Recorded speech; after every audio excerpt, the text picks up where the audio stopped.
تو یہ جو ایک بنو امیہ کا بندر احسن باکسر نامی ایک شخص ناصبی بریلوی، اس نے اہل سنت اور اہل تشیع دونوں کے ہاں جو ایک کامن پرسنالٹی ہیں، ہم انہیں 12واں خلیفہ کہتے ہیں اس امت میں، آخری مجدد، اور اہل تشیع انہیں 12واں امام کہتے ہیں۔ دونوں اعتبار سے رسپیکٹیبل پرسنالٹی سیدنا امام محمد بن عبداللہ المہدی رضی اللہ تعالیٰ عنہ علیہ السلام کی شان میں اس نے گستاخی کی ہے، بلکہ گستاخی کا لفظ پہلی بار اگر 100% اپلائی ہوتا ہے نا تو اس کی اس خباثت کے اوپر ہے کہ اس نے ننگی گالیاں دی ہیں۔ وہ اتنی بازاری لینگویج ہے کہ اگر آپ کسی دنیا دار شخص کو بھی سنائیں تو وہ کہے گا یار اس لیول پہ اتر کے بھی کوئی شخص اتنی بڑی ہستی جو اہل البیت سے ہیں انہیں گالیاں نکال سکتا ہے، اتنی ننگی گالیاں جو انسان کے تصور میں بھی نہیں کبھی آتی۔ سب سے پہلے تو اب امتحان ہے ان مولویوں کے اوپر جو گلے پھاڑ پھاڑ کر، چاہے وہ وہابیوں میں سے ہوں دو بھائی، چاہے وہ بریلویوں میں سے ہوں، خواہ وہ دیوبندیوں میں سے ہوں، جو اپنے آپ کو عظمت صحابہ اور اہل بیت کا چیمپئن سمجھتے ہیں، ان میں سے کسی کا آپ نے کوئی بیان سنا ہے کہ جو اتنی بڑی گستاخی کہ جس میں امام مہدی علیہ السلام کو مخاطب کر کے ننگی گالیاں دی ہیں ایک ناسبی بریلوی مجہول الحال بندر نے، کہ وہ اسے کنڈیم کریں؟ ویسے یہ گلے پھاڑ کے کہتے ہیں کہ ہم ساروں کے دفاع کے لیے نکلیں گے، یہ صرف بنو امیہ کے خدمت گزار ہے، اس سے زیادہ انہیں کسی کے ساتھ کوئی ہمدردی نہیں ہے، نہ کسی خلیفہ راشد کے ساتھ انہیں کوئی ہمدردی ہے، نہ اہل البیت کے ساتھ کوئی ہمدردی ہے۔ تو ان کے چہرے کے اوپر جو ایک یہ نقاب تھا نا، وہ اللہ کے فضل سے اس واقعے کے بعد اتر گیا۔ یہی بندر کے ٹرم پھر اللہ کے محبوب صلی اللہ علیہ وآلہ وسلم نے اپنی امت میں بنو مروان بنو امیہ کے لیے استعمال کی۔ المستدرک للحاکم میں اور مسند ابی یعلا کے اندر صحیح سند کے ساتھ یہ حدیث موجود ہے۔ سیدنا ابو ہریرہ رضی اللہ تعالیٰ عنہ کہتے ہیں کہ رسول اللہ صلی اللہ علیہ وآلہ وسلم نے اپنی وفات سے چند دن پہلے ایک خواب دیکھا۔ آپ نے خواب میں دیکھا کہ آپ کے ممبر کے اوپر بنو مروان بنو حکم کے بندر اچھل کود رہے ہیں۔ آپ صلی اللہ علیہ وآلہ وسلم گھبرا کر اٹھے، اور حضرت ابو ہریرہ رضی اللہ تعالیٰ عنہ کے الفاظ ہیں کہ آپ صلی اللہ علیہ وآلہ وسلم نے جب یہ خواب بیان کیا تو پھر اپنی وفات تک آپ کو کسی نے مسکراتے ہوئے نہیں دیکھا۔ آپ کو یہ غم لاحق ہو گیا کہ آپ کی وفات کے بعد آپ کی امت کے اوپر یہ لوگ مسلط ہو جائیں گے، یعنی ممبر پر بیٹھنے کا مطلب یہ ہے کہ یہ حکمران بن جائیں گے، اور وہ بن گئے۔ تو وہ سہل ابن سعد الساعدی جو شیعان علی میں سے تھے اور سینئر اصحاب میں سے تھے، ان کو بلا کے کہتا ہے کہ آپ ممبر پر آ کر حضرت علی کے اوپر سب کرو۔ نعوذ باللہ، بخاری میں تو الفاظ ہے سب۔ اس کی وجہ سے جو مفتی تقی عثمانی صاحب ہیں انہوں نے امت کو دھوکہ دیا۔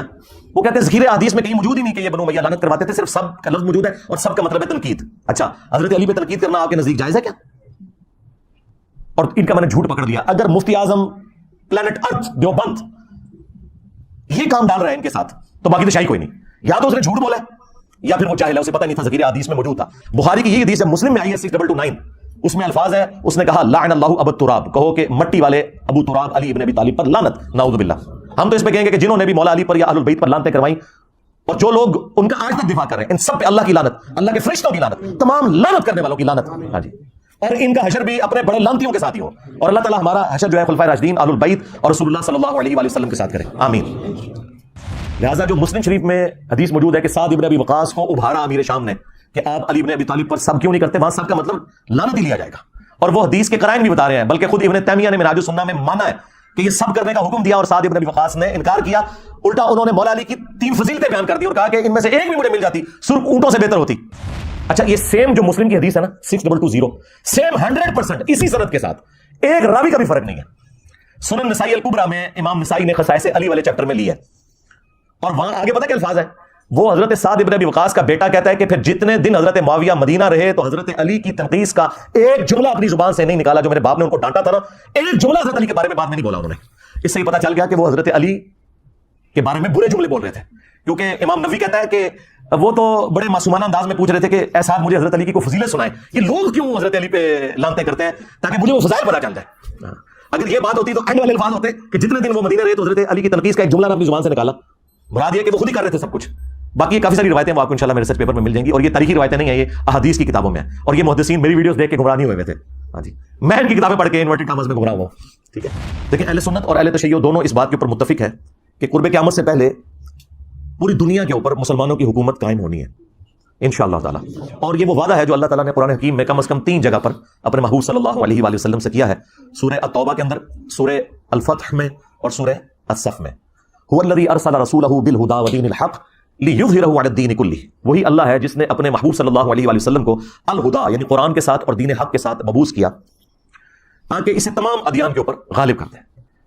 ولو کرہ المشرکون، خواہ مشرک اس کا برا ہی مان جائیں، اللہ تعالیٰ نے اس دین کو غالب کرنا ہے تمام ادیان کے اوپر. یہ اللہ تعالیٰ کا وعدہ ہے. مسند احمد میں حدیث ہے کہ اللہ کے محبوب صلی اللہ علیہ وآلہ وسلم نے فرمایا کہ قیامت اس وقت تک قائم نہیں ہوگی جب تک دنیا کے ہر گھر میں میرا پیغام نہ پہنچ جائے اور لوگ چاہتے ہوئے یا نہ چاہتے ہوئے اس دعوت کو قبول نہ کر لیں. اچھا اس زمانے میں تو یہ بڑا مشکل تھا کہ ہر گھر میں کیسے پہنچے گا. سرکار آج دیکھ لیں انٹرنیٹ, گھر کیا گھر کی کوٹڑی میں بھی انٹرنیٹ کے سگنل آ رہے ہیں, کسی غار کے کونے میں بھی آپ جا کے بیٹھ جائیں وہاں پہ بھی سگنل آ رہے ہیں. تو یہ دعوت تو پہنچ چکی ہے اور لوگ قبول کریں گے اسے انشاءاللہ تعالیٰ. اور پوری امت لیول کے اوپر جو خلافت اعلی منہاج النبوہ ہے وہ عمر بن عبدالعزیز کے دور میں نہیں آئی ہے, نہ خلفائے راشدین کے دور میں آئی ہے, وہ قرب قیامت میں ہی آنی ہے جب پوری دنیا کے اوپر مسلمانوں کا غلبہ ہوگا. آج تک امت میں یہ وقت نہیں آیا کہ پوری دنیا پہ مسلمانوں کا غلبہ ہو. تو اس سے مراد یہ پانچواں جو دور ہے وہ امام محمد مہدی رضی اللہ تعالیٰ عنہ علیہ السلام کا دور خلافت ہے انشاءاللہ تعالیٰ. ہم نہ دیکھ سکے, ہماری آنے والی نسلیں انشاءاللہ ضرور اسے دیکھیں گی. اور امام مہدی کے لیے میں نے آپ کو پہلے بھی بتایا کہ یہ ضروری ہے کہ ان کے آنے سے پہلے فرقے ختم ہو جائیں. ادروائز سنیوں میں آ گئے تو شیعہ نے نہیں ماننا, شیعہ میں آ گئے تو سنیوں نے نہیں ماننا, یہ ذہن میں رکھیے گا. تو پہلے تو لوگوں کو سمجھ نہیں آتی تھی کہ یہ کیسے ہوگا کہ اتنی بڑی فرقہ واریت کی دراڑ ختم ہو. لیکن دیکھیں اللہ تعالیٰ نے ہمارے اس چھوٹے سے پلیٹ فارم کی برکت سے ہماری زندگی میں ہمیں ان 12 سالوں میں وہ کچھ دکھایا کہ 1200 سال کی جو گمراہی تھی فرقہ واریت کی, اللہ تعالیٰ نے اسے کیسے ختم کیا. ہمارا ایک نعرہ ہی سب کو لے گیا کہ میرے نبی سا ہے ہی کوئی نہیں, تیرے بابے تھے شاہ ہی کوئی نہیں. تو لوگ دوبارہ سے رسول اللہ صلی اللہ علیہ وآلہ وسلم کی مبارک ذات کی طرف متوجہ ہوئے ہیں. اہل البیت کا مقام انہیں پتہ چلا ہے, خلفائے راشدین کی عظمت ان کے دلوں میں جاگی ہے الحمدللہ. اور فرقوں کے بزرگ بابوں سے جان چھوٹ گئی ان کی. جس طرح توحید میں وہ ایک اللہ کے ماننے والے ہو گئے, اسی طریقے سے اطاعت میں وہ بابوں کی بجائے ایک اس شخص کے ماننے والے ہو گئے کہ جس کی قبر مدینے میں ہے. صلو علی محمد و آل محمد, اللہم صلی علی محمد و علی آل محمد. اللہ تعالیٰ کا یہ وعدہ ہے کہ جو لوگ ایمان لائیں گے اور نیک اعمال کریں گے اللہ تعالیٰ انہیں ضرور بالضرور دنیا میں خلافت دے گا, حکومت دے گا. یہ جو آیت ہے نا سورہ نور کی آیت نمبر 55, اس کے کانٹیکسٹ میں حافظ ابن کثیر نے یہ پوری بحث کی ہے اور 12 خلیفوں والی حدیث بخاری مسلم کی نقل کر کے انہوں نے کہا کہ اس حدیث سے کوئی یہ مطلب نہ لے کہ یہ حضور کے فوراً بعد شروع ہو جائیں گے. انہوں نے کہا فوراً بعد جو ہے وہ 4 ہی ہیں, ابو بکر, عمر, عثمان اور علی, اور حسن ابن علی کے 6 مہینے بھی حضرت علی کی خلافت کے دور میں ہی آتے ہیں. اور پھر وقتاً فوقتاً خلیفہ آئیں گے جس طرح عمر بن عبدالعزیز آئے, اور آخری خلیفہ ہوں گے امام محمد مہدی. کہ جب رومنز اور پرشینز کے خلاف جنگ جاری تھی حضرت عمر کے دور میں اور سیدنا عمر نے یہ ارادہ کیا کہ میں خود ان جنگوں میں شریک ہوں, تو حضرت علی نے انہیں ان جنگوں میں شریک ہونے سے روکا اور کہا کہ اگر آپ شہید ہو گئے تو پھر پیچھے سے یہ سارے کا سارا معاملہ تتر بتر ہو جائے گا. آپ پیچھے رہیں, اگر مسلمانوں کو قادسیہ یا یرموک میں شکست کا سامنا بھی کرنا پڑا تو ہم دوبارہ سے فوج تیار کر کے اور اپنے مسلمان بھائیوں کی نصرت کے لیے پیچھے سے بھجوا دیں گے. لیکن اگر آپ شہید ہو گئے تو پیچھے پھر عرب کے لوگ جو ہیں منتشر ہو جائیں گے. یہ پورے کا پورا خطبہ شیعہ کے ہاں نہج البلاغہ میں 2 جگہ یہ خطبات موجود ہیں. ان میں ایک خطبے میں یہ الفاظ ہیں کہ اللہ کا یہ وعدہ ہے کہ اللہ تعالیٰ نے اہل ایمان کو زمین میں خلافت دینی ہے. یعنی یہ سورہ نور آیت نمبر 55 کی طرف مولا علی کا اشارہ تھا کہ جو خلفائے راشدین کو اللہ تعالیٰ غلبہ دے رہا ہے یہ اسی خلافت کا حصہ ہے جو اللہ تعالیٰ نے قرآن میں وعدہ فرمایا. تو یہ بہت بڑی دلیل ہے اس حوالے سے کہ مولا علی علیہ السلام خلفائے راشدین کی حکومت کو اللہ تعالیٰ کی طرف سے انعام سمجھا کرتے تھے الحمدللہ. اور پھر یہ 12 احادیث ان لوگوں کے لیے بھی لمحہ فکریاں ہیں جنہوں نے اس امت میں تقلید کے نام کے اوپر ایک فتنہ کھڑا کیا اور انہوں نے یہ کہا کہ 4 اماموں میں سے ایک امام کی تقلید ضروری ہے, ادروائز آپ گمراہ ہو جائیں گے.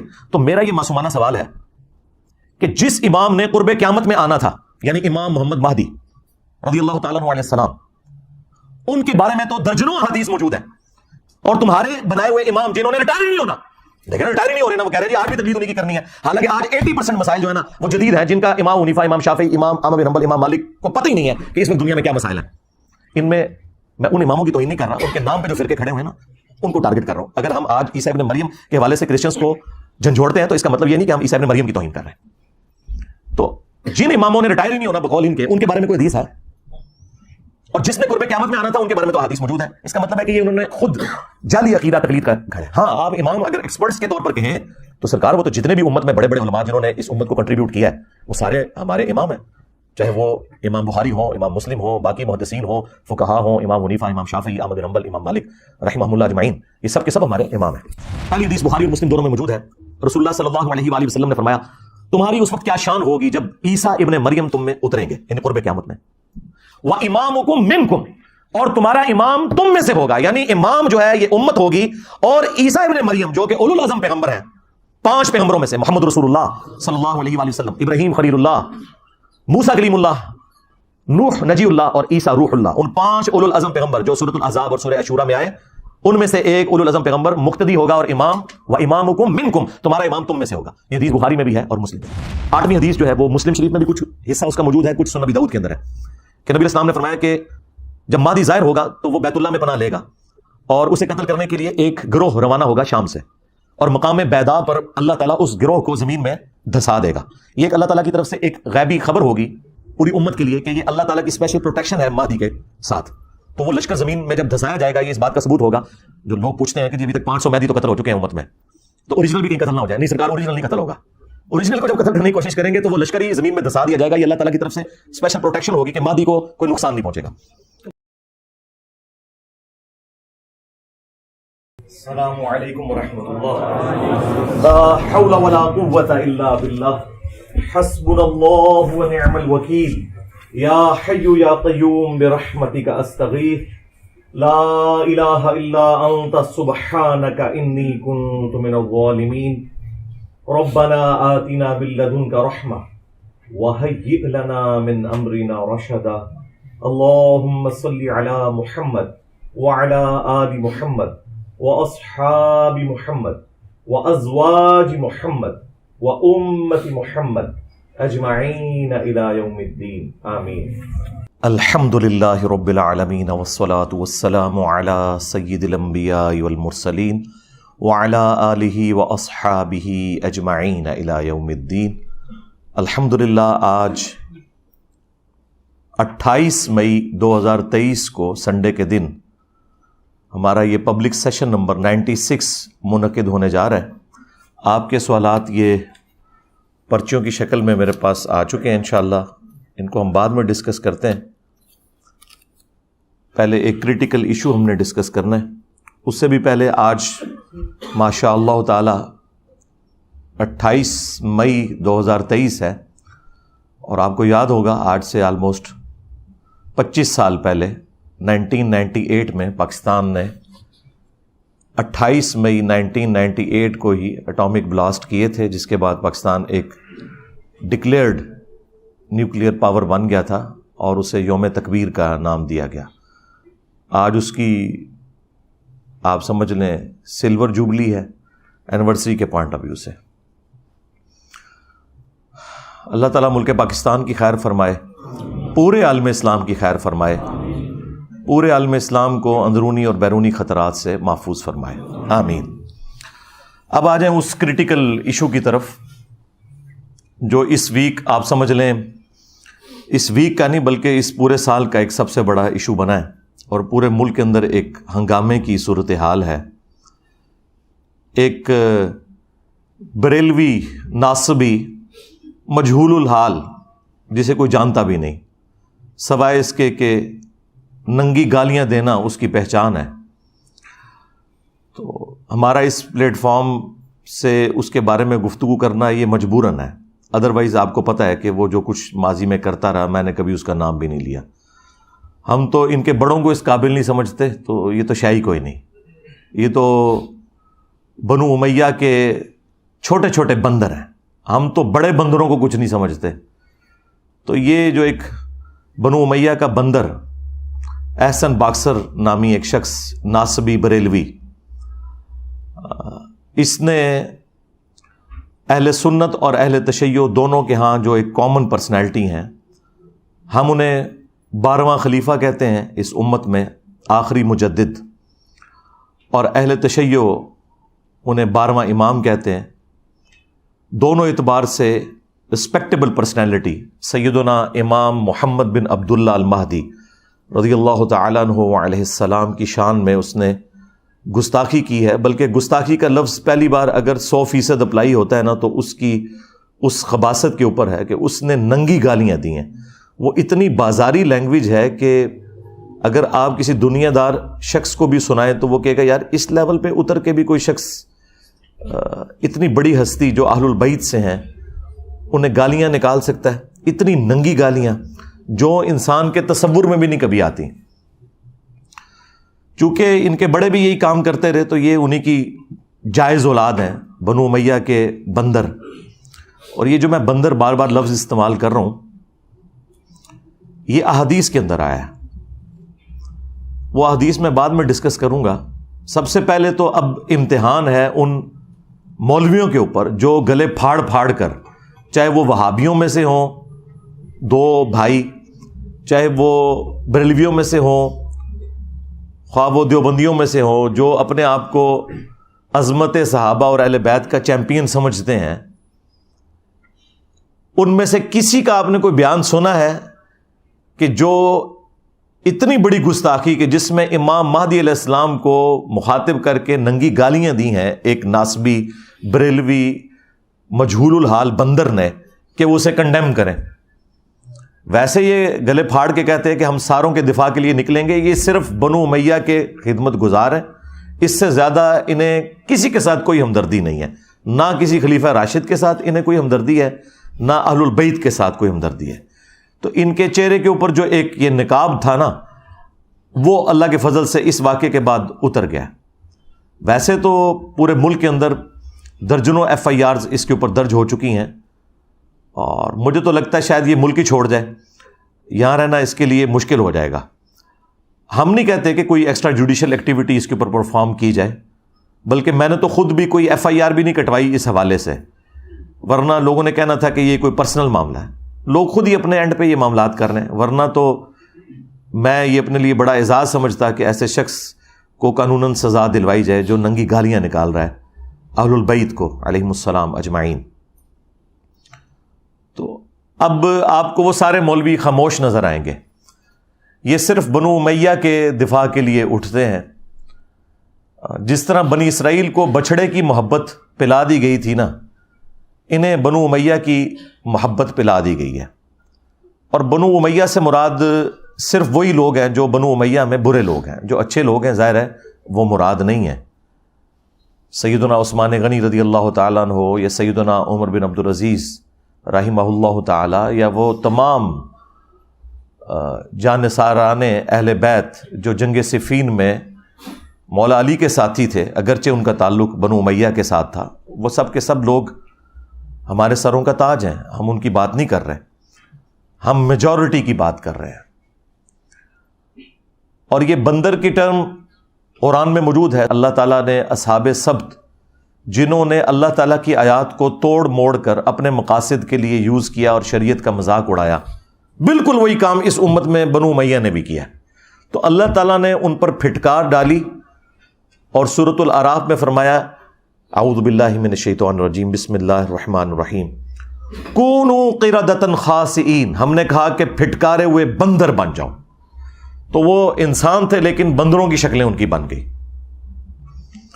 یہی بندر کی ٹرم پھر اللہ کے محبوب صلی اللہ علیہ وآلہ وسلم نے اپنی امت میں بنو مروان بنو امیہ کے لیے استعمال کی. المستدرک للحاکم میں اور مسند ابی یعلا کے اندر صحیح سند کے ساتھ یہ حدیث موجود ہے. سیدنا ابو ہریرہ رضی اللہ تعالیٰ عنہ کہتے ہیں کہ رسول اللہ صلی اللہ علیہ وآلہ وسلم نے اپنی وفات سے چند دن پہلے ایک خواب دیکھا. آپ نے خواب میں دیکھا کہ آپ کے ممبر کے اوپر بنو مروان بنو حکم کے بندر اچھل کود رہے ہیں. آپ صلی اللہ علیہ وآلہ وسلم گھبرا کر اٹھے، اور حضرت ابو ہریرہ رضی اللہ تعالیٰ عنہ کے الفاظ ہیں کہ آپ صلی اللہ علیہ وآلہ وسلم نے جب یہ خواب بیان کیا تو پھر اپنی وفات تک آپ کو کسی نے مسکراتے ہوئے نہیں دیکھا. آپ کو یہ غم لاحق ہو گیا کہ آپ کی وفات کے بعد آپ کی امت کے اوپر یہ لوگ مسلط ہو جائیں گے. یعنی ممبر پر بیٹھنے کا مطلب یہ ہے کہ یہ حکمران بن جائیں گے، اور وہ بن گئے. تو اس میں الفاظ ہیں میں نے بنو حکم کے بندروں کو، بنو امیہ کے بندروں کو اپنے ممبر پر دیکھا ہے. حالانکہ بنو حکم میں عمر بن عبد العزیز بھی آتے ہیں. عمر بن عبد العزیز بن مروان بن حکم، یہ ان کا نام ہے پورا. اب جو لوگ کہتے ہیں نا کہ آپ پوری بنو امیہ کو کہتے ہیں تو اس میں اچھے لوگ بھی ہیں، تو رسول اللہ نے بھی صلی اللہ علیہ وآلہ وسلم پوری بنو امیہ کو، بنو حکم کو کہا، اس میں اچھے لوگ بھی تھے. یہ عربی میں ایک رول ہے کہ میجورٹی کو ایڈریس کیا جاتا ہے، جو بیچ میں اچھے لوگ ہیں وہ خود بخود اس میں سے نکل جاتے ہیں. تو یہ ان کے لیے بھی ایک علمی جواب ہے. اور ظاہر ہے یہ نبی کا خواب ہے، اور نبی کا خواب وحی الہی ہوتا ہے. سورہ الصافات میں آیا کہ حضرت ابراہیم علیہ السلام کو اللہ تعالیٰ نے خواب میں دکھایا تھا کہ وہ اپنے بیٹے کی قربانی کر رہے ہیں، اور وہ اس کے لیے آمادہ بھی ہو گئے. بیٹے کو لٹا بھی لیا اور چھری بھی اس کی گردن پر رکھ دی. وہ تو اللہ تعالیٰ کی طرف سے ایک معجزہ ہوا کہ اس کی جگہ اللہ تعالیٰ نے ایک فدیہ دے دیا اور ان کی جان بچ گئی. لیکن وہ سنت ابراہیمی آج تک زندہ ہے. تو تو اتنی بڑی ایکٹیویٹی ایک خواب کی بنیاد کے اوپر حضرت ابراہیم علیہ السلام نے پرفارم کی، اس وجہ سے کہ نبیوں کا خواب وحی الہی ہوتا ہے۔ باقی لوگوں کے خواب میں شیطان کو دخل ہو سکتی ہے، انبیاء کے خواب جو ہیں ان میں شیطانوں کا کوئی دخل نہیں ہوتا۔ بخاری اور مسلم دونوں میں حدیث موجود ہے، اللہ کے محبوب صلی اللہ علیہ وآلہ وسلم نے فرمایا کہ خواب نبوت کی خبروں کا 46واں حصہ ہے۔ اچھا، یہ لفظ خواب لکھا جاتا ہے خا، واو، الف اور با، لیکن پڑھتے ہوئے اس کی واو اڑ جاتی ہے، اس کو پڑھنے کا طریقہ ہے خواب۔ یہ خواب نہیں پڑھا جاتا، ویسے اردو میں چل بھی جاتا ہے لیکن یہ لفظ ہے خواب، تو واو اس میں پھر سائلنٹ ہو جاتی ہے۔ تو یہ جو نبوت کی خبریں ہیں ان میں ایک موڈ خواب بھی ہے جو اللہ تعالیٰ اپنے پیغمبروں کو دکھاتا ہے، اور یہ سلسلہ قیامت تک جاری ہے۔ بخاری مسلم دونوں میں حدیث ہے کہ اب میری وفات کے بعد نبوت کی خبروں میں صرف مبشرات باقی ہیں، باقی سب کچھ بیان ہو چکا ہے۔ نہ کوئی کشف ہوگا، نہ کوئی وحی خفی ہوگی، نہ کوئی وحی جلی ہوگی، کچھ بھی نہیں ہوگا سوائے مبشرات کے۔ پوچھا گیا مبشرات کیا ہیں تو فرمایا کہ وہ خواب ہیں، لیکن وہ بھی بخاری مسلم دونوں میں آیا کہ خواب کی پھر 3 قسمیں ہیں، یا وہ اللہ کی طرف سے ہوں گے، یا شیطان کی طرف سے، یا پھر نفس کی طرف سے۔ اب یہ ایک پورا ٹاپک ہے، خوابوں پہ میں نے الگ سے ایک بڑی تفصیلی ویڈیو ریکارڈ کروائی ہے، رپلائی ٹو مولانا الیاس قادری آن خواب میں دیدار مصطفیٰ صلی اللہ علیہ وآلہ وسلم، کیونکہ یہ ایک بڑا کریٹیکل ٹاپک تھا، اس کو میں نے سینٹرڈ کرتے ہوئے ایک تفصیلی ویڈیو ریکارڈ کروائی ہے، وہ آپ دیکھ سکتے ہیں۔ اب آ جائیں یہ بنو امیہ کے بندروں کی طرف کہ جنہوں نے اس طرح کی گستاخی کی اور پورے ملک کے اندر دوبارہ سے ایک سمجھ لیں سنی شیعہ کنفلکٹ کھڑا کرنے کی ایک کوشش ہے، اور اللہ تعالیٰ ہمارے ملک کو اس طرح کے فسادات سے محفوظ کرے۔ ہم نے پہلے بھی یہ بڑے فسادات دیکھے ہیں اور حکومتوں کی سرپرستی میں یہ سب کچھ دیکھا ہے۔ اب شکر ہے کہ ہماری حکومتوں کو، ہمارے ریاستی اداروں کو ان چیزوں کی گندگی کا احساس ہو گیا، اور انہوں نے توبہ کی ہے اس حوالے سے کہ کوئی نان اسٹیٹ ایکٹر اور اس طریقے سے سنی شیعہ فساد نہیں کروانا، کوئی سعودیہ اور ایران کی پراکسی وار اپنے ملک میں نہیں لڑنی۔ خیر اب تو ان کی بھی آپس میں دوستی ہو چکی ہے، شکر ہے دنیا میں سکون آ گیا اس حوالے سے۔ اور یہ جو خبیث جس نے امام محمد مہدی علیہ السلام کو گالیاں دی ہیں، یہ اس نے اپنے بڑوں کی بدعت کے اوپر عمل کیا ہے۔ بخاری مسلم دونوں میں موجود ہے کہ بنو حکم، بنو امیہ، بنو مروان کی اولاد میں سے ایک شخص جب حکمران بن کے مدینے میں آتا ہے، گورنر بن کے، تو وہ سہل ابن سعد الساعدی جو شیعان علی میں سے تھے اور سینئر اصحاب میں سے تھے، ان کو بلا کے کہتا ہے کہ آپ ممبر پر آ کر حضرت علی کے اوپر سب کرو۔ نعوذ باللہ، بخاری میں تو الفاظ ہیں سب۔ اس کی وجہ سے جو مفتی تقی عثمانی صاحب ہیں نا، انہوں نے امت کو دھوکہ دیا۔ وہ کہتے ہیں ذخیرے احادیث میں کہیں موجود ہی نہیں کہ یہ بنو امیہ لعنت کرواتے تھے، صرف سب کا لفظ موجود ہے، اور سب کا مطلب ہے تنقید۔ اچھا، حضرت علی پہ تنقید کرنا آپ کے نزدیک جائز ہے کیا؟ اور ان کا میں نے جھوٹ پکڑ لیا۔ اگر مفتی اعظم پلانٹ ارتھ دیوبند یہ کام ڈال رہا ہے ان کے ساتھ، تو باقی تو شاہی کوئی نہیں۔ یا تو اس نے جھوٹ بولا ہے یا پھر وہ جاہل ہے، اسے پتہ ہی نہیں تھا، ذخیرہ حدیث میں موجود تھا۔ بخاری کی یہ حدیث جب مسلم میں آئی ہے 6229، اس میں الفاظ ہیں، اس نے کہا لعن اللہ ابو تراب، کہو کہ مٹی والے ابو تراب علی ابن ابی طالب پر لعنت، نعوذ باللہ۔ ہم تو اس پہ کہیں گے کہ جنہوں نے بھی مولا علی پر یا اہل البیت پر لعنتیں کروائیں، اور جو لوگ ان کا آج تک دفاع کر رہے ہیں، ان سب پہ اللہ کی لعنت، اللہ کے فرشتوں کی لعنت، تمام لعنت کرنے والوں کی لعنت۔ ہاں جی، اور ان کا حشر بھی اپنے بڑے لعنتیوں کے ساتھ ہی ہو، اور اللہ تعالی ہمارا حشر جو ہے خلفائے راشدین، اہل البیت اور رسول اللہ صلی اللہ علیہ وآلہ وسلم کے ساتھ کرے، آمین۔ تو دھوکہ دیتے رہے، لہذا جب بنو امیہ کے حوالے سے سب کا لفظ آئے تو آپ سمجھ جائیں کہ اس سے مراد ہے لعن اللہ ابو تراب۔ یہ مسلم شریف ہے، مولانا شریف نہیں ہے، اور جھوٹ بولتے ہیں جی مودودی تاریخی روایتیں لکھتا رہا، چڑھ دو میں نے ریسرچ پیپر لکھ دیا ہے واقعہ کربلا کا حقیقی پس منظر 72 صحیح الاسناد احادیث کی روشنی میں 200 روایتیں جمع کی ہیں، بخاری مسلم سے اکثر ہیں، اللہ کے فضل سے عربی میں بھی ہے، اردو میں بھی ہے، انگلش میں بھی ہے، بنگلہ زبان کے اندر بھی ہے، ہندی کے اندر بھی ہے، جتنی بڑی بڑی مسلمانوں کی زبانیں ہیں ان میں آپ مفت ڈاؤن لوڈ کریں ہماری ویب سائٹ ahlsunnatpak.com سے۔ اگر ہارڈ کاپی آپ کو مفت چاہیے تو صرف ڈاک کا آپ کو خرچہ دینا ہوگا۔ 12 ریسرچ پیپرز آپ کو فری آئیں گے گھر، جن میں سے 9 ریسرچ پیپرز ہیں اور 3 اذکار کارڈ ہیں۔ صبح 9 سے لے کر شام 5 بجے تک ہمارا جو نمبر ہے اکیڈمی کا وہ آن رہتا ہے، 032159000162، اس پہ آپ رابطہ کریں، آپ کے گھر یہ فری ڈاک آ جائے گی۔ صرف 500 روپے آپ کو TCS کا خرچہ دینا ہوگا، باقی آپ کو پلاسٹک پیکنگ میں انشاءاللہ وہ فری ملے گا ریسرچ پیپر، اور ساتھ اور ریسرچ پیپرز بھی ہوں گے۔ تو اللہ کے فضل سے میں نے وہ ساری باتیں اس میں جمع کی ہوئی ہیں۔ لہٰذا جو مسلم شریف میں حدیث موجود ہے کہ سعد ابن ابی وقاص کو ابھارا امیر شام نے کہ آپ علی ابن ابی طالب پر سب کیوں نہیں کرتے، وہاں سب کا مطلب لعنت ہی لیا جائے گا، اور وہ حدیث کے قرائن بھی بتا رہے ہیں، بلکہ خود ابن تیمیہ نے منہاج السنہ میں مانا ہے کہ یہ سب کرنے کا حکم دیا اور سعد ابن ابی وقاص نے انکار کیا۔ الٹا انہوں نے مولا علی کی 3 فضیلتیں بیان کر دی اور کہا کہ ان میں سے ایک بھی مجھے مل جاتی سرخ اونٹوں سے بہتر ہوتی۔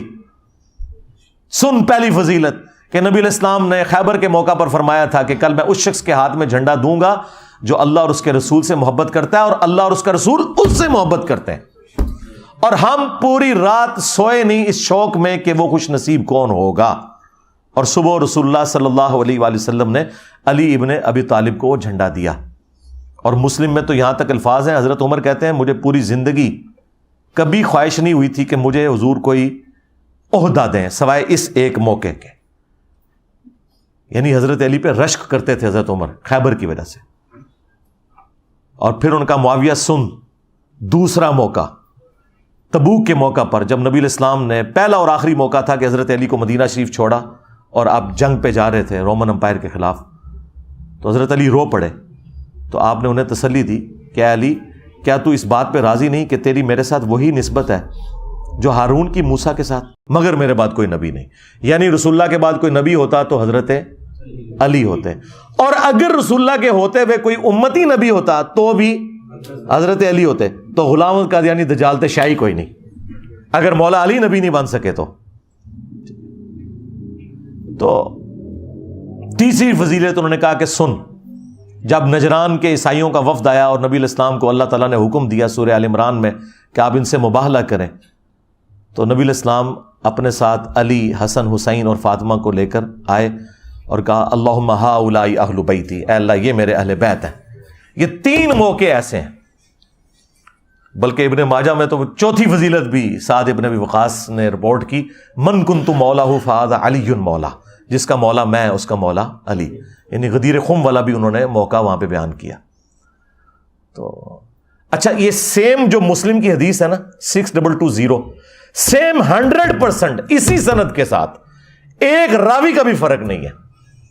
سنن نسائی الکبریٰ میں امام نسائی نے خصائص علی والے چیپٹر میں لی ہے، اور وہاں آگے پتہ کیا الفاظ ہیں، وہ حضرت سعد ابن ابی وقاص کا بیٹا کہتا ہے کہ پھر جتنے دن حضرت معاویہ مدینہ رہے تو حضرت علی کی تنقیص کا ایک جملہ اپنی زبان سے نہیں نکالا، جو میرے باپ نے ان کو ڈانٹا تھا نا، ایک جملہ حضرت علی کے بارے میں بعد میں نہیں بولا انہوں نے۔ اس سے یہ پتہ چل گیا کہ وہ حضرت علی کے بارے میں برے جملے بول رہے تھے، کیونکہ امام نووی کہتا ہے کہ وہ تو بڑے معصومانہ انداز میں پوچھ رہے تھے کہ اے سعد مجھے حضرت علی کی کوئی فضیلت سنائے، یہ لوگ کیوں حضرت علی پہ لانتیں کرتے ہیں، تاکہ مجھے وہ فضائل پتہ چل جائے۔ اگر یہ بات ہوتی تو اینڈ والے الفاظ ہوتے کہ جتنے دن وہ مدینے رہے تو حضرت علی کی تنقیص کا ایک جملہ نہ اپنی زبان سے نکالا۔ مراد یہ کہ وہ خود ہی کر رہے تھے سب کچھ۔ باقی یہ کافی ساری روایتیں وہ آپ کو انشاءاللہ میرے ریسرچ پیپر میں مل جائیں گی، اور یہ تاریخی روایتیں نہیں ہیں، یہ احادیث کی کتابوں میں ہیں، اور یہ محدثین میری ویڈیوز دیکھ کے گمراہ نہیں ہوئے تھے۔ ہاں جی، میں ان کی کتابیں پڑھ کے انورٹڈ کاماز میں گمراہ ہوا ہوں، ٹھیک ہے۔ تو یہ الگ سے ایک ٹاپک ہے۔ تو یہ جو کچھ اس نے کیا ہے نا، اس ناسبی بندر نے، یہ اپنے بڑوں کے طریقے کے اوپر چل رہا ہے۔ تو یہ جو اس وقت حرکت ہوئی ہے نا، اس کے بعد ایک پورے ملک میں آپ کو پتہ ہے ہنگامہ کھڑا ہوا ہے، اور زیادہ ظاہر ہے کہ اس حوالے سے اہل تشیع ہرٹ ہوئے ہیں۔ اب چونکہ ہمارا یہ پلیٹ فارم فرقہ واریت سے پاک ہے، لیکن بہرحال ہم اہل سنت منہج کی ترجمانی کرتے ہیں، تو میں یہ ضروری سمجھ رہا ہوں اس موقع پر کہ ہم اہل سنت کا جو عقیدہ ہے خلافت کے حوالے سے یا 12 اماموں کے حوالے سے، اور خصوصاً امام محمد بن عبداللہ المہدی رضی اللہ تعالیٰ عنہ علیہ السلام کے حوالے سے میں اس موقع کے اوپر اسے کلیئر کر دوں تاکہ آپ کو پتہ چل جائے کہ اہل سنت کا اس حوالے سے کیا عقیدہ ہے۔ دیکھیں، اہل سنت اور اہل تشیع دونوں اس بات کے اوپر متفق ہے کہ قرب قیامت سے پہلے پوری دنیا کے اوپر مسلمانوں کی حکومت قائم ہونی ہے انشاءاللہ تعالی، اور یہ وہ وعدہ ہے جو اللہ تعالیٰ نے قرآن حکیم میں کم از کم 3 جگہ پر اپنے محبوب صلی اللہ علیہ وآلہ وسلم سے کیا ہے، سورہ التوبہ کے اندر، سورہ الفتح میں، اور سورہ الصف میں۔ هو الذی ارسل رسولہ بالہدی ودین الحق لیظہرہ علی الدین کلہ، وہی اللہ ہے جس نے اپنے محبوب صلی اللہ علیہ وآلہ وسلم کو الہدا یعنی قرآن کے ساتھ اور دین حق کے ساتھ مبعوث کیا تاکہ اسے تمام ادیان کے اوپر غالب کر دے۔ وَلَوْ كَرِهَ الْمُشْرِكُونَ، خواہ مشرک اس کا برا ہی مان جائیں، اللہ تعالیٰ نے اس دین کو غالب کرنا ہے تمام ادیان کے اوپر، یہ اللہ تعالیٰ کا وعدہ ہے۔ مسند احمد میں حدیث ہے کہ اللہ کے محبوب صلی اللہ علیہ وآلہ وسلم نے فرمایا کہ قیامت اس وقت تک قائم نہیں ہوگی جب تک دنیا کے ہر گھر میں میرا پیغام نہ پہنچ جائے اور لوگ چاہتے ہوئے یا نہ چاہتے ہوئے اس دعوت کو قبول نہ کر لیں۔ اچھا، اس زمانے میں تو یہ بڑا مشکل تھا کہ ہر گھر میں کیسے پہنچے گا۔ سرکار آج دیکھ لیں، انٹرنیٹ، گھر کیا، گھر کی کوٹھڑی میں بھی انٹرنیٹ کے سگنل آ رہے ہیں، کسی غار کے کونے میں بھی آپ جا کے بیٹھ جائیں وہاں پہ بھی سگنل آ رہے ہیں، تو یہ دعوت تو پہنچ چکی ہے اور لوگ قبول کریں گے اسے انشاءاللہ تعالی۔ یہ وعدہ ہے کہ یہ والا معاملہ ہو کر رہنا ہے۔ اور پھر اسی کو سپورٹیو ایک اور حدیث ہے مسند احمد کے اندر جو مشکات میں بھی موجود ہے، اللہ کے محبوب صلی اللہ علیہ وآلہ وسلم نے اس امت میں جو 5 بڑے بڑے ادوار ہیں ان کا ذکر کیا، اور آپ صلی اللہ علیہ وآلہ وسلم کے رازدار حذیفہ ابن یمان اس حدیث کو روایت کرتے ہیں کہ اللہ کے محبوب صلی اللہ علیہ وآلہ وسلم نے فرمایا کہ اللہ تعالیٰ جب تک چاہے گا تم میں نبوت رہے گی، یعنی میرا وجود باقی رہے گا، پھر اللہ تعالیٰ مجھے اٹھا لے گا، اور پھر میری وفات کے بعد خلافت علی منہاج النبوہ قائم ہو جائے گی، اور وہ بھی جب تک اللہ چاہے گا وہ رہے گی۔ وہ 30 سال ہے، وہ انشاءاللہ میں بعد میں حدیث بتاتا ہوں۔ پھر اللہ تعالیٰ جب چاہے گا اسے بھی اٹھا لے گا۔ پھر ملکن عاضن، جو ہمارے استاد ڈاکٹر اسرار صاحب یوں کرتے تھے، ملکن عاضن، کاٹ کھانے والی ملوکیت، یعنی اپنے مخالفین کو قتل کرنے والی حکمران، وہ قائم ہو جائے گی، اور پھر جب تک اللہ چاہے گا وہ بھی مسلط رہے گی امت کے اوپر، پھر اللہ تعالیٰ اسے بھی اٹھا لے گا۔ پھر جابر حکمرانوں کا دور آ جائے گا، یہ 4تھا دور ہے، وہ بھی رہے گا جب تک اللہ تعالیٰ چاہے گا، اور پھر اس کے بعد دوبارہ سے خلافت علی منہاج النبوہ قائم ہو جائے گی انشاءاللہ تعالی۔ یہ حدیث ایک تابعی نے لکھ کر عمر بن عبدالعزیز کو بھیجی، اور انہوں نے کہا کہ مجھے لگتا ہے کہ یہ کاٹ کھانے والی ملوکیت یعنی حضرت معاویہ رضی اللہ تعالیٰ عنہ اور ان کے بعد جابر حکمران، یزید اور عبد الملک بن مروان اور ان کے پھر آگے اولاد، اس کے بعد اب آپ ہیں جو خلافت واپس آ گئی ہے۔ تو عمر بن عبدالعزیز رحمہ اللہ اس تعبیر سے بڑے خوش ہوئے۔ بعض لوگوں نے یہ تعبیر بھی کی ہے اس روایت کی، لیکن یہ تعبیر جو ہے وہ درست نہیں ہے۔ بیسیکلی یہ اوورآل پوری امت کا ذکر ہو رہا ہے، اور پوری امت لیول کے اوپر جو خلافت علی منہاج النبوہ ہے وہ عمر بن عبدالعزیز کے دور میں نہیں آئی ہے، نہ خلفائے راشدین کے دور میں آئی ہے، وہ قرب قیامت میں ہی آنی ہے جب پوری دنیا کے اوپر مسلمانوں کا غلبہ ہوگا۔ آج تک امت میں یہ وقت نہیں آیا کہ پوری دنیا پہ مسلمانوں کا غلبہ ہو۔ تو اس سے مراد یہ 5واں جو دور ہے وہ امام محمد مہدی رضی اللہ تعالیٰ عنہ علیہ السلام کا دور خلافت ہے انشاءاللہ تعالی۔ ہم نہ دیکھ سکے، ہماری آنے والی نسلیں انشاءاللہ ضرور اسے دیکھیں گی، اور اور امام مہدی کے لیے میں نے آپ کو پہلے بھی بتایا کہ یہ ضروری ہے کہ ان کے آنے سے پہلے فرقے ختم ہو جائیں. ادروائز سنیوں میں آ گئے تو شیعہ نے نہیں ماننا، شیعہ میں آ گئے تو سنیوں نے نہیں ماننا. یہ ذہن میں رکھیے گا. تو پہلے تو لوگوں کو سمجھ نہیں آتی تھی کہ یہ کیسے ہوگا کہ اتنی بڑی فرقہ واریت کی دراڑ ختم ہو. لیکن دیکھیں اللہ تعالیٰ نے ہمارے اس چھوٹے سے پلیٹ فارم کی برکت سے ہماری زندگی میں ہمیں ان 12 سالوں میں وہ کچھ دکھایا کہ 1200 سال کی جو گمراہی تھی فرقہ واریت کی، اللہ تعالیٰ نے اسے کیسے ختم کیا. ہمارا ایک نعرہ ہی سب کو لے گیا کہ میرے نبی سا ہے ہی کوئی نہیں، تیرے بابے تے شاہ ہی کوئی نہیں. تو لوگ دوبارہ سے رسول اللہ صلی اللہ علیہ وآلہ وسلم کی مبارک ذات کی طرف متوجہ ہوئے ہیں. اہل البیت کا مقام انہیں پتہ چلا ہے، خلفائے راشدین کی عظمت ان کے دلوں میں جاگی ہے الحمدللہ. اور فرقوں کے بزرگ بابوں سے جان چھوٹ گئی ان کی. جس طرح توحید میں وہ ایک اللہ کے ماننے والے ہو گئے، اسی طریقے سے اطاعت میں وہ بابوں کی بجائے ایک اس شخص کے ماننے والے ہو گئے کہ جس کی قبر مدینے میں ہے. صلو علی محمد و آل محمد، اللہم صلی علی محمد و علی آل محمد. تو یہ بہت بڑی چیز ہے جو اللہ تعالیٰ نے ہمیں اپنی زندگی میں دکھائی ہے. تو یہ 5 ادوار ہے، یعنی نبی علیہ السلام کا مبارک دور، پھر خلفائے راشدین کا دور، اس کے بعد کاٹ کھانے والی ملوکیت، اور پھر اس کے بعد جابر حکمران، اور پھر اینڈ پہ خلافت علی منہاج النبوہ. تو آج تو ہم ماضی میں جا کے یہ سارے ادوار دیکھ سکتے ہیں. نبی علیہ السلام کا مبارک دور، اس کے بعد 30 سال خلافت راشدہ، اس کے بعد بنو امیہ اور بنو عباس. یہ وہ کاٹ کھانے والی ملوکیت تھی جو اپنے مخالفین کو کاٹ دیتی تھی، فریڈم آف ایکسپریشن نہیں دیتی تھی. اس کے بعد جابر حکمران. جابر حکمرانوں کا دور وہ ہے جب مسلمانوں پر زبردستی حکمران مسلط ہو گئے، یعنی کلونین پاورز آ گئیں، کہیں پہ فرینچ آ گئے، کہیں پہ گریٹ برٹن کا قبضہ ہو گیا. اور پھر آلموسٹ آج سے 100 سال پہلے ان کی گرفت ڈھیلی پڑی، اور آج ماشاءاللہ آلموسٹ 60 کے قریب مسلم کنٹریز دنیا میں موجود ہیں.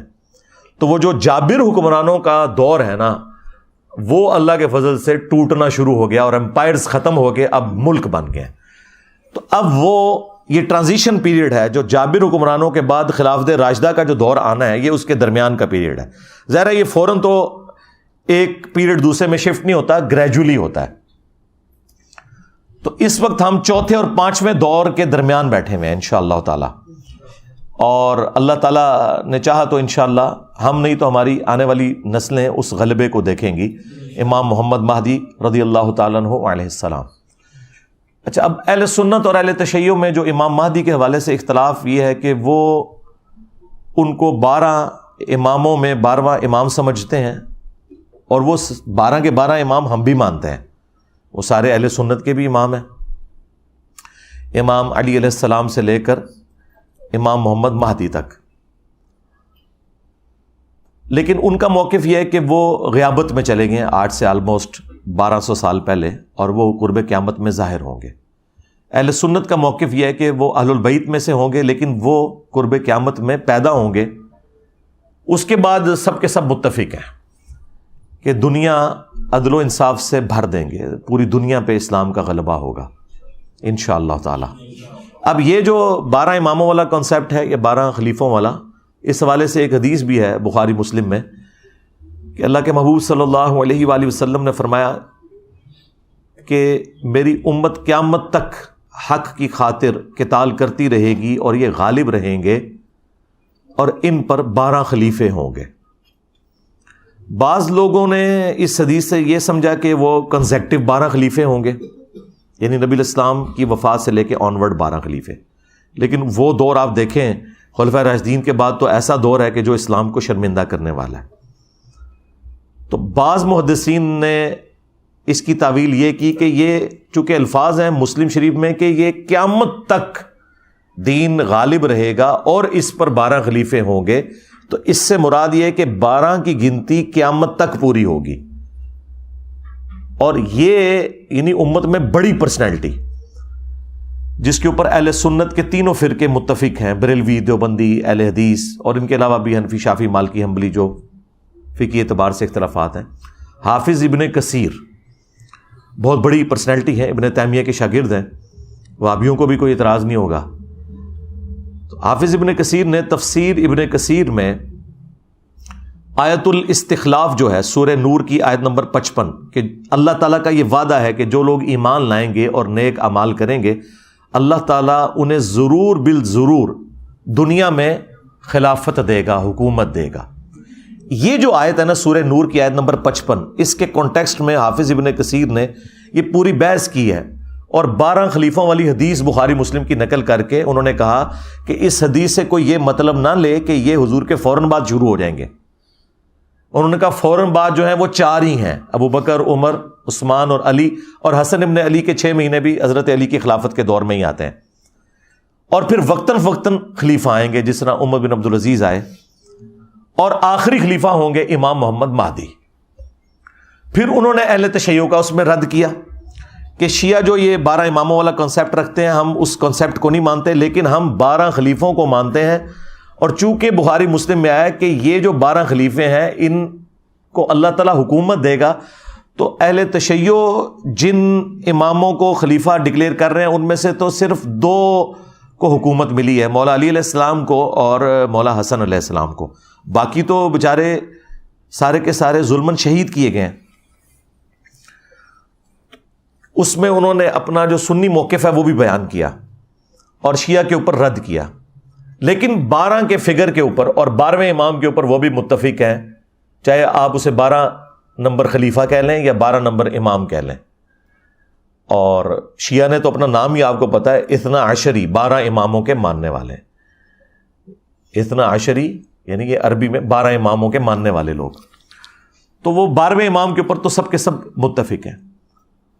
اچھا، اب بڑی حیران کن بات ہے، یہ جو آیت نور ہے نا، اسی کا کانٹیکسٹ میں نہج البلاغہ جو شیعہ کے ہاں ایک معتبر کتاب ہے، اس میں بھی مولا علی علیہ السلام کا ایک خطبہ ہے کہ جب رومنز اور پرشینز کے خلاف جنگ جاری تھی حضرت عمر کے دور میں، اور سیدنا عمر نے یہ ارادہ کیا کہ میں خود ان جنگوں میں شریک ہوں، تو حضرت علی نے انہیں ان جنگوں میں شریک ہونے سے روکا اور کہا کہ اگر آپ شہید ہوگے تو پھر پیچھے سے یہ سارے کا سارا معاملہ تتر بتر ہو جائے گا. آپ پیچھے رہیں، اگر مسلمانوں کو قادسیہ یا یرموک میں شکست کا سامنا بھی کرنا پڑا تو ہم دوبارہ سے فوج تیار کر کے اور اپنے مسلمان بھائیوں کی نصرت کے لیے پیچھے سے بھجوا دیں گے، لیکن اگر آپ شہید ہو گئے تو پیچھے پھر عرب کے لوگ جو ہیں منتشر ہو جائیں گے. یہ پورے کا پورا خطبہ شیعہ کے ہاں نہج البلاغہ میں 2 جگہ یہ خطبات موجود ہیں. ان میں ایک خطبے میں یہ الفاظ ہیں کہ اللہ کا یہ وعدہ ہے کہ اللہ تعالیٰ نے اہل ایمان کو زمین میں خلافت دینی ہے. یعنی یہ سورہ نور آیت نمبر 55 کی طرف مولا علی کا اشارہ تھا کہ جو خلفائے راشدین کو اللہ تعالیٰ غلبہ دے رہا ہے یہ اسی خلافت کا حصہ ہے جو اللہ تعالیٰ نے قرآن میں وعدہ فرمایا. تو یہ بہت بڑی دلیل ہے اس حوالے سے کہ مولا علی علیہ السلام خلفائے راشدین کی حکومت کو اللہ تعالیٰ کی طرف سے انعام سمجھا کرتے تھے. الحمدللہ. بہرحال سنی اور شیعہ ایک ایسی ہستی کے اوپر متفق ہیں جو اہل سنت کے ہاں 12ویں خلیفہ ہیں اور اہل تشیع کے ہاں وہ 12ویں امام ہیں. قرب قیامت میں انہوں نے پوری دنیا کو انصاف سے بھرنا ہے. یعنی نٹ شیل کے اندر یہ ایک پورے کا پورا عقیدہ ہے جس پہ سنی اور شیعہ کا اتفاق ہے. ہاں جہاں اختلاف ہے وہ یہ ہے کہ شیعہ کا یہ موقف ہے کہ وہ پیدا ہو چکے ہیں، غیابت میں ہیں، اور اہل سنت کا موقف یہ ہے کہ انہوں نے ابھی آنا ہے. اس کے بعد سب کچھ اتفاقی امر چل رہا ہے. اور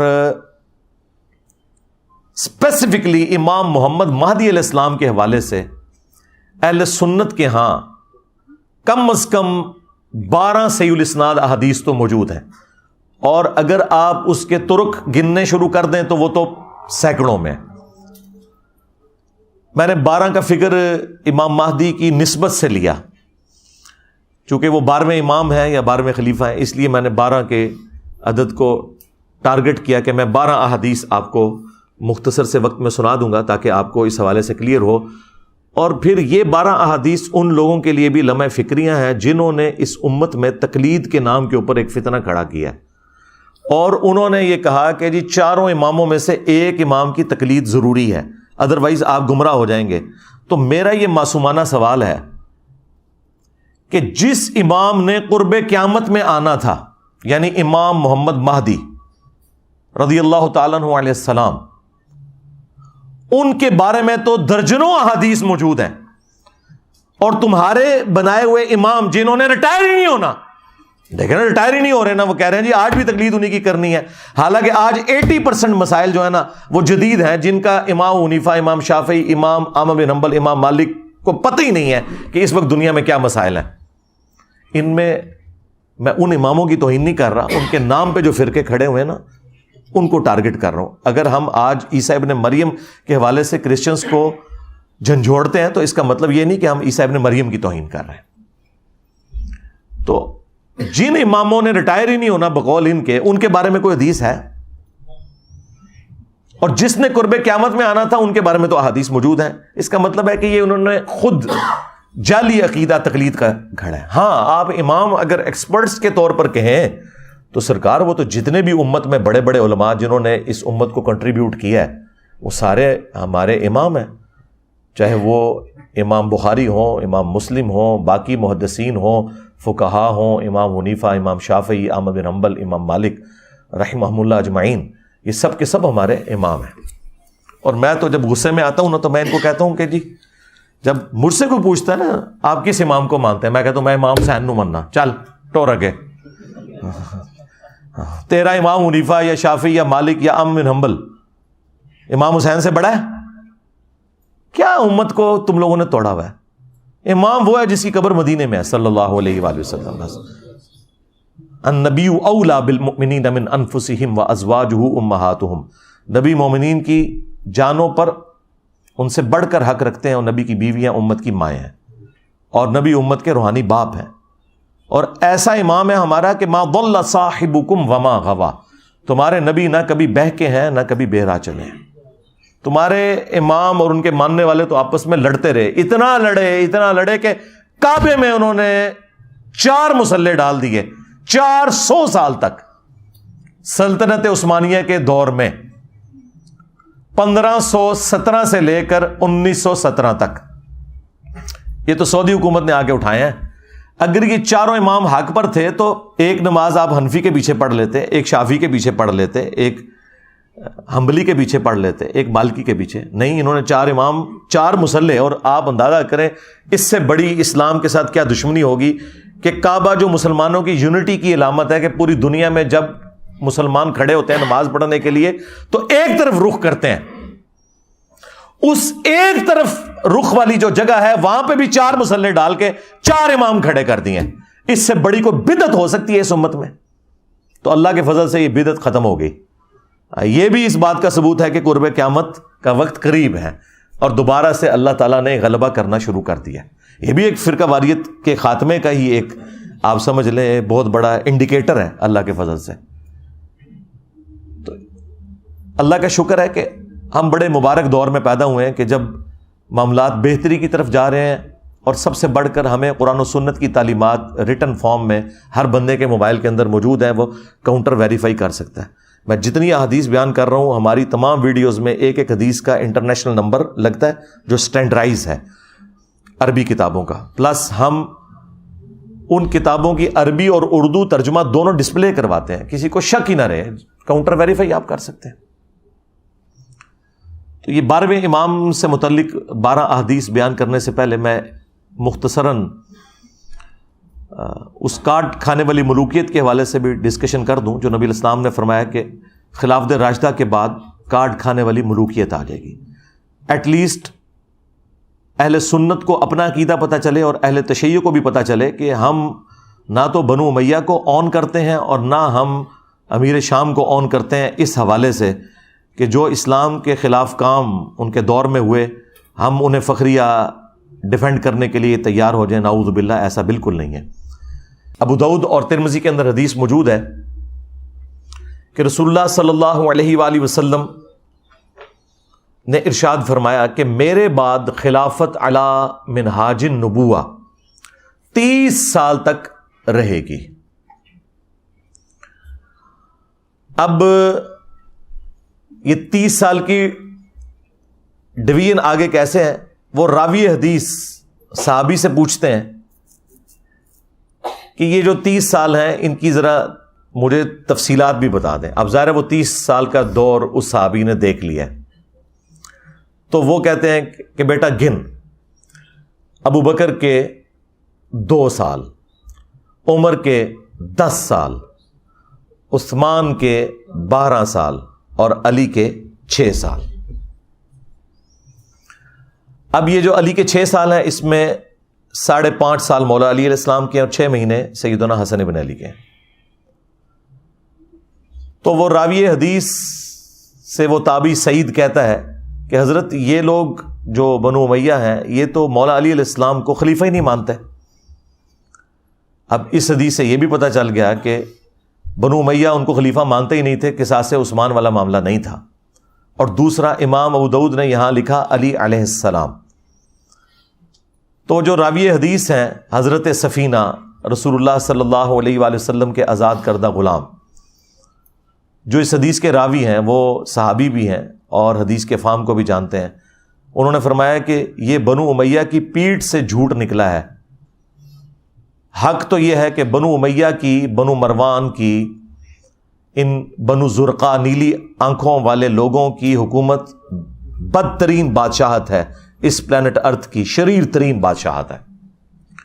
اچھا، یہی حضرت سفینہ والی حدیث جو ہے نا وہ مسند ابی داؤد طیالسی میں بھی موجود ہے اور مصنف ابن ابی شیبہ میں۔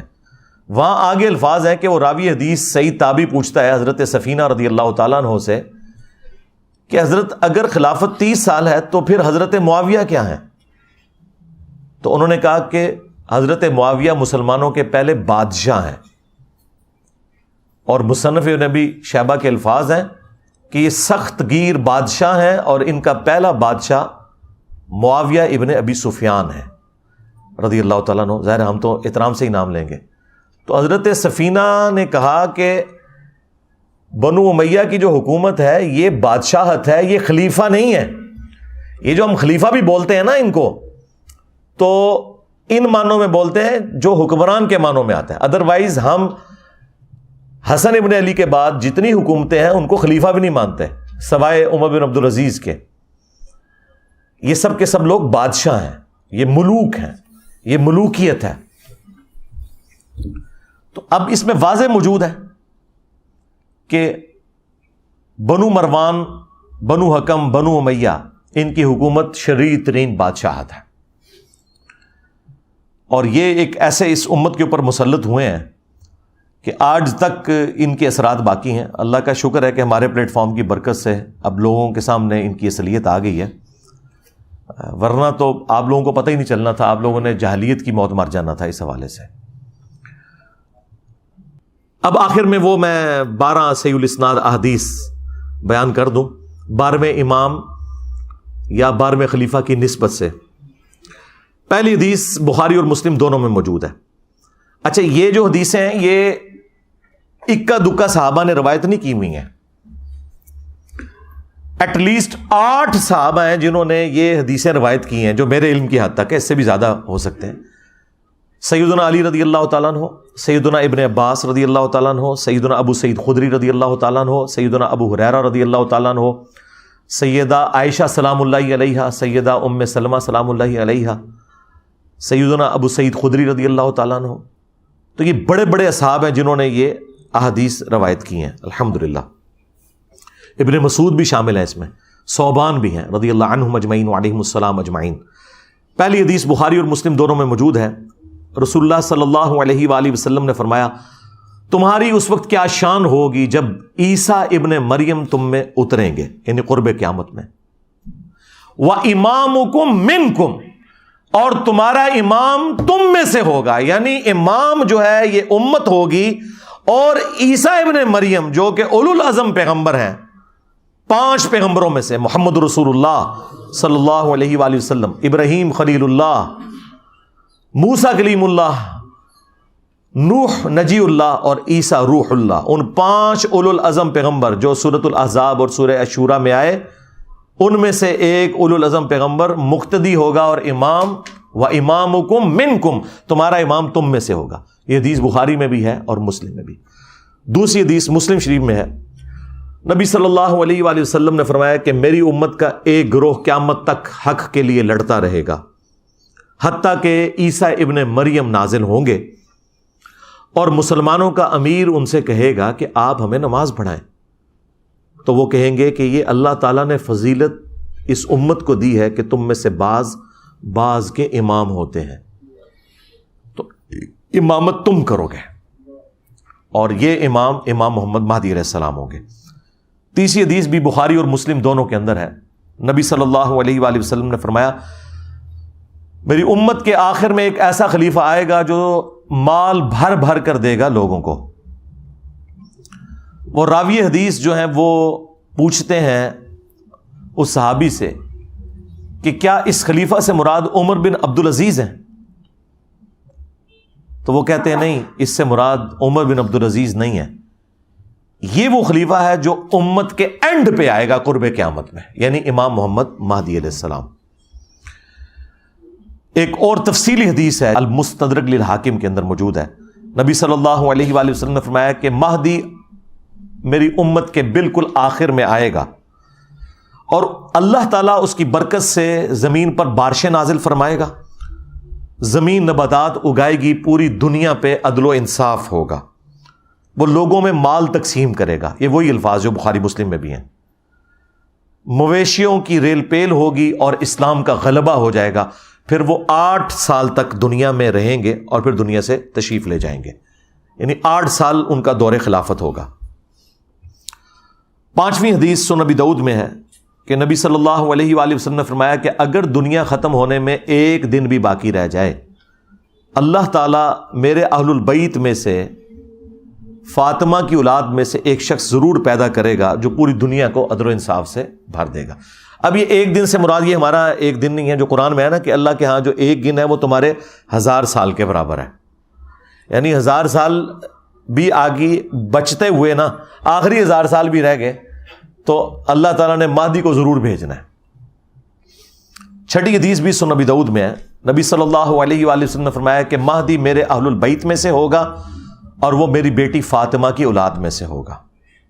اب مجھے بتائیں، جو مہدی فاطمہ کی اولاد میں سے ہے وہ آ کے یہ کہے گا کہ جی بنو امیہ کی آپ تعریف کریں اور بنو ہاشم کو نیچا کریں؟ وہ آ کر جو ہے وہ جنگ جمل صفین نہروان میں مولا علی علیہ السلام کو سپورٹ کرے گا یا ناسبیوں کو سپورٹ کرے گا؟ آپ خود سوچیں۔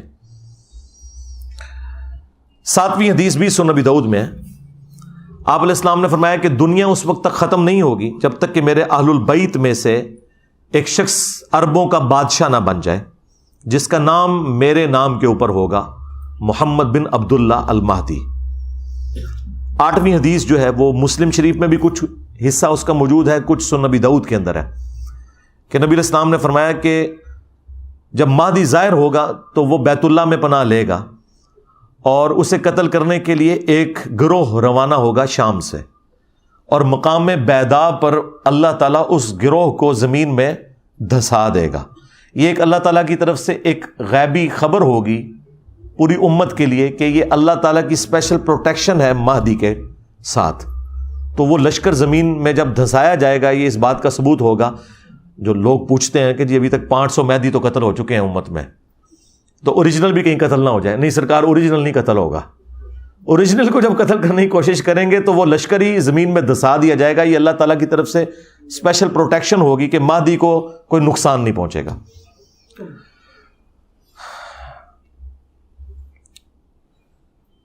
نویں حدیث سنن ابن ماجہ میں ہے کہ نبی علیہ السلام نے فرمایا کہ مہدی میرے اہل بیت میں سے ہوگا اور اللہ تعالیٰ ایک رات میں اس کا معاملہ درست کر دے گا، یعنی حالات و واقعات ایسے فیوریبل کر دے گا کہ مسلمانوں کی لیڈرشپ کے لیے اسے تیار کر دے گا۔ اچھا، ابن ماجہ میں ایک اور روایت بھی ہے، جعلی روایت ہے، جو قادیانی پیش کرتے ہیں کہ مہدی اور عیسیٰ ابن مریم ایک ہی شخصیت کے 2 نام ہیں، اور اس کی بنیاد پہ انہوں نے غلام القادیانی دجال کو ڈکلیئر کیا۔ حالانکہ وہ روایت جو ہے وہ منقطع ہے، راوی یعنی ملاقات ہی آپس میں ثابت نہیں ہے، حسن بصری مدلس ہیں، ان سے روایت کر رہے ہیں، کم از کم 4 سکم اس روایت میں موجود ہے، جعلی روایت ہے، جسے جعلی روایت محدثین نے ڈکلیئر کیا، وہ اس کی بنیاد کے اوپر وہ آگے لے کے چل رہے ہوتے ہیں اس معاملے کو۔ یہ 9 حدیثیں جو ہیں یہ مرفوع حدیثیں ہیں جو میں نے بیان کی، یعنی نبی صلی اللہ علیہ وآلہ وسلم نے خود ارشاد فرمایا اور صحابہ نے نبی علیہ السلام سے سنا۔ آخری 3 حدیثیں جو ہیں وہ صحابہ کے اقوال ہیں، اور صحابی کا قول اگر مستقبل کی خبر سے متعلق ہو تو یہ محدثین کا اتفاق ہے کہ وہ اللہ کے نبی کے بتانے پر ہی محمول ہوتا ہے، کیونکہ غیبی خبر نبی کے ذریعے صحابہ کو دی جاتی ہے۔ جس طرح فضائل صحابہ احمد بن حنبل کی کتاب میں روایت صحیح سند کے ساتھ موجود ہے، اور یہ روایت جو ہے وہ نہج البلاغہ میں بھی موجود ہے، مولا علیہ السلام کے خطبات میں، کہ میری وجہ سے 2 فرقے جہنم میں جائیں گے اور 2 گمراہ ہوں گے، ایک میری محبت میں غلو کر کے، ایک میری دشمنی میں، یعنی رافضی اور ناصبی۔ یہ روایت سنی اور شیعہ دونوں کے ہاں پائی جاتی ہے۔ سنیوں کے ہاں فضائل صحابہ احمد بن حنبل کی کتاب میں مولا علی کا قول ہے، اور شیعہ کے ہاں نہج البلاغہ میں مولا علی کا قول موجود ہے۔ یہ علیحدہ بات ہے کہ سنی جو ہیں وہ شیعہ کو رافضی کہتے ہیں، اور شیعہ جو ہے سنیوں کو ناصبی کہتے ہیں۔ تو روایت دونوں مان رہے ہیں۔ اب یہ جو مولا علی کا قول ہے یہ محمول ہے نبی الاسلام کے بتانے کے اوپر، تو اس طرح کی جو مستقبل کی خبریں ہیں وہ امپلائڈ ہوتا ہے کہ وہ نبی کے بتانے پر محمول ہے۔ انہیں کہا جاتا ہے موقوفاً روایتیں ہیں۔ وہ موقوفاً مولا علی علیہ السلام سے روایت ہے 10ویں المستدرک للحاکم میں، کہ قرب قیامت میں ہاشمیوں میں سے ایک خلیفہ ظاہر ہوگا، اللہ تعالیٰ یعنی امام مہدی کو بھیجے گا، اور اس کے دور میں اللہ تعالیٰ کی نعمتیں جو ہیں وہ ان کی فراوانی ہوگی، اور لوگوں میں پیار اور محبت بڑھ جائے گا، یعنی وہی فرقہ واریت ختم ہو جائے گی، دشمنیاں ختم ہو جائیں گی، اور پھر اس کے بعد دجال کا ظہور ہوگا۔ پھر جب دجال کا ظہور ہوگا تو پھر حضرت عیسیٰ ابن مریم کو اللہ تعالیٰ بھیجے گا دجال کو قتل کرنے کے لیے۔ وہ مسلم شریف میں بڑی تفصیلی حدیث موجود ہے، دجال کے اوپر الگ سے میری ویڈیوز آپ دیکھ لیں، کیونکہ دجال کا فتنہ بہت بڑا فتنہ ہوگا۔ اس فتنے کی سرکوبی کے لیے عیسیٰ ابن مریم جیسی بڑی پرسنالٹی کی ضرورت پڑے گی۔ 11 نمبر حدیث ابن عباس سے موقوفاً ہے، مصنف ابن ابی شیبہ کے اندر۔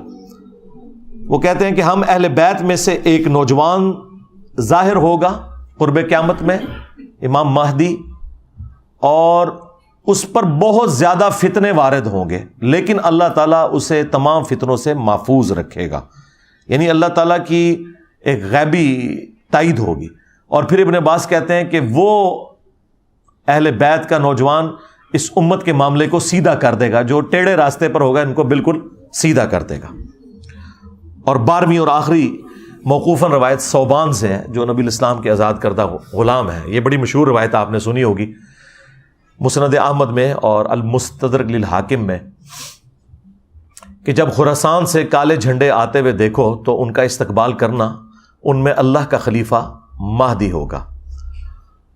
اب یہ خراسان جو ہے یہ ایران اور افغانستان اور پاکستان کے جو جنوبی علاقے ہیں، یہ سارے کا سارا ایریا نبی الاسلام کے زمانے میں خراسان کہلاتا تھا۔ تو یہ وہ روایت ہے جس کی بنیاد کے اوپر آپ کو پتہ ہے کہ